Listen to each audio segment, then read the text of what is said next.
welcome back to the Horror Storyteller.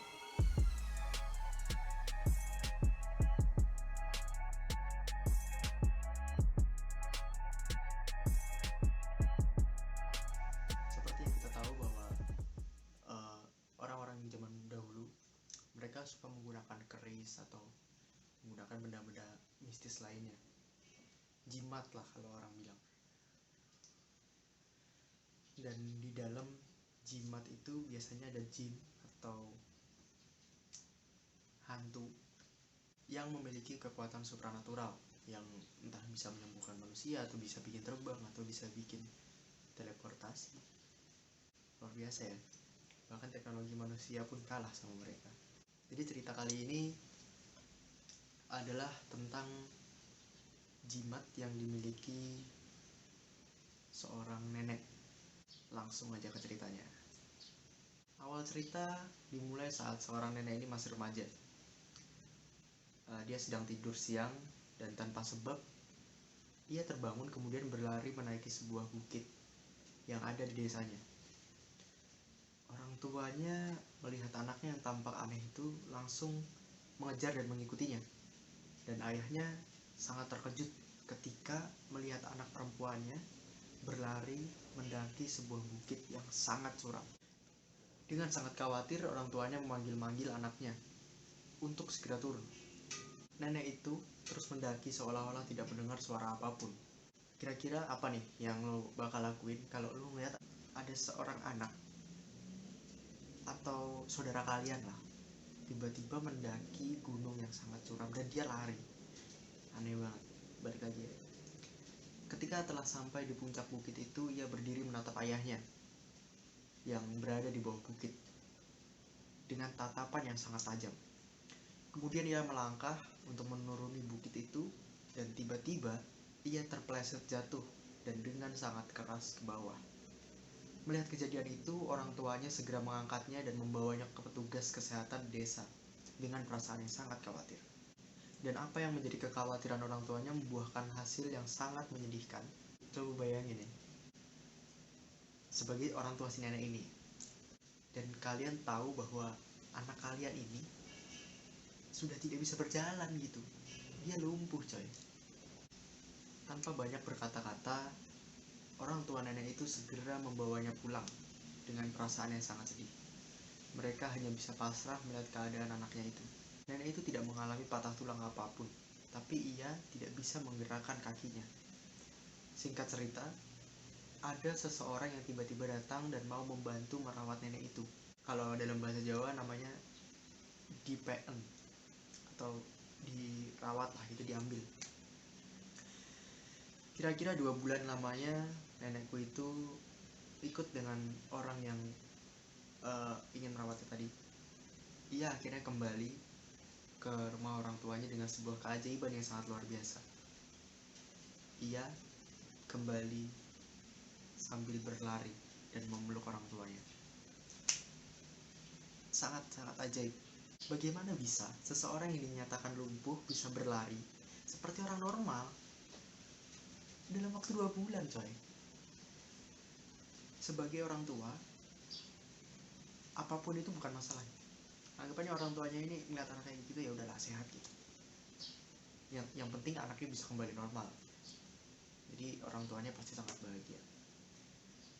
Sekian tahun berlalu hingga si karakter utamanya lahir dan akhirnya bertumbuh menjadi dewasa sebagai pria yang sangat tampan dan penuh pesona.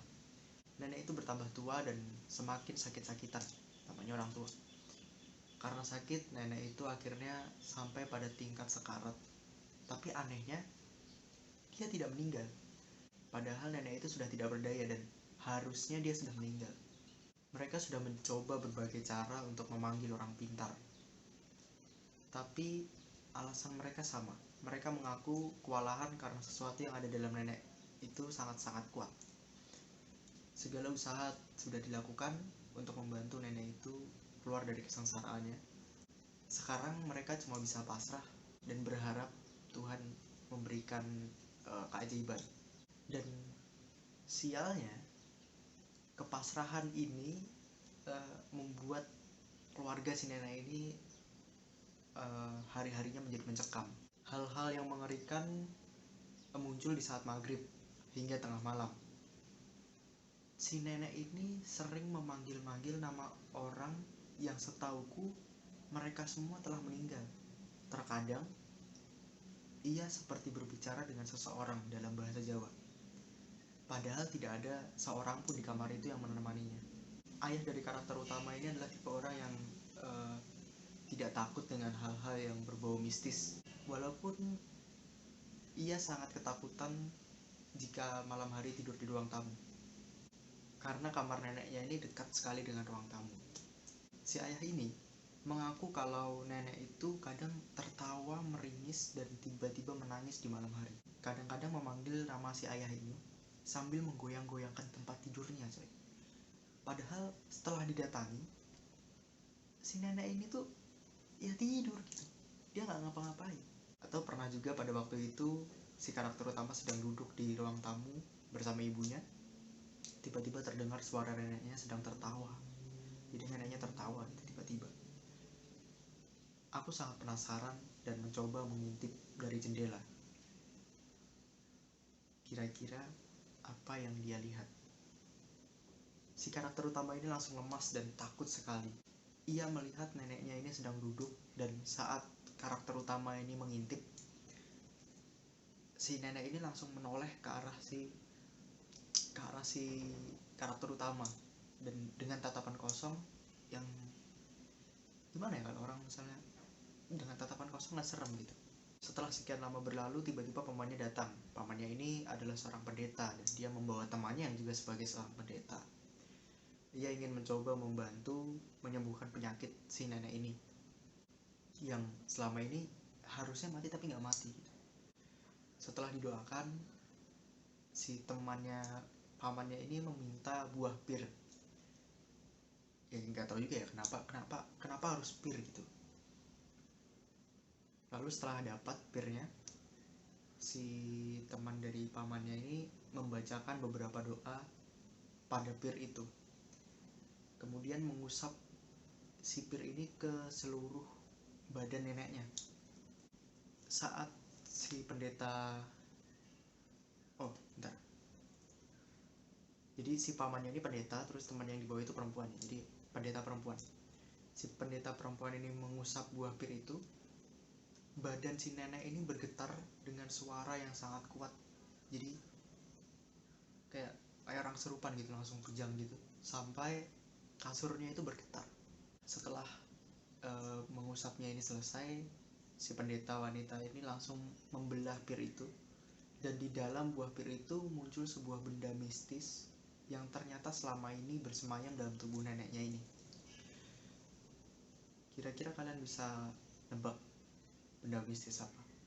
Bukan jarum, bukan keris, bukan batu akik. Awalnya ketika tahu apa yang ada dalam buah pir itu, si karakter utama sangat terkejut dan tidak percaya. Tetapi itulah benda mistis yang dia lihat dengan mata kepalanya sendiri. Benda yang ditarik dari tubuh neneknya menggunakan buah pir ini adalah sebuah liontin emas yang ukurannya setengah telapak tangan. Jadi segini liontinnya segini. Jadi benda mistis ini adalah sebuah liontin emas yang gedenya segini. Ini sekedar informasi bahwa kalau di daerah Jawa, pusaka seperti keris merupakan simbol kebangsawanan yang sangat tinggi. Dan ternyata liontin emas ini juga merupakan simbol yang mungkin lebih tinggi dari keris gitu. Jadi bisa dibayangkan si benda mistis ini kuat banget gitu. Setelah penarikan benda mistis berbentuk liontin ini selesai, pendeta wanita ini bersama pamannya pamit pulang sambil membawa benda itu untuk dibuang di laut. Kira-kira 2 jam setelah paman pendeta ini pulang, tiba-tiba si paman ini menelpon agar mereka waspada dan banyak berdoa, karena liontin emas itu bukan liontin emas sembarangan. Si pendeta wanita itu juga harus berpuasa cukup lama setelah menarik liontin itu untuk melawan efek kekuatannya. Dan paman pendeta ini juga berkata bahwa di dalam tubuh nenek itu banyak sekali jin-jin yang bersemayam gitu, tapi tidak sekuat yang ditarik yang Leontin itu. Tapi sisa-sisa yang biasanya kalau jin yang kuat itu ada pengikutnya. Nah, pengikutnya itu masih berada dalam rumah itu. Dan pamannya juga berkata bersiap-siap karena kemungkinan mereka akan sering mengganggu.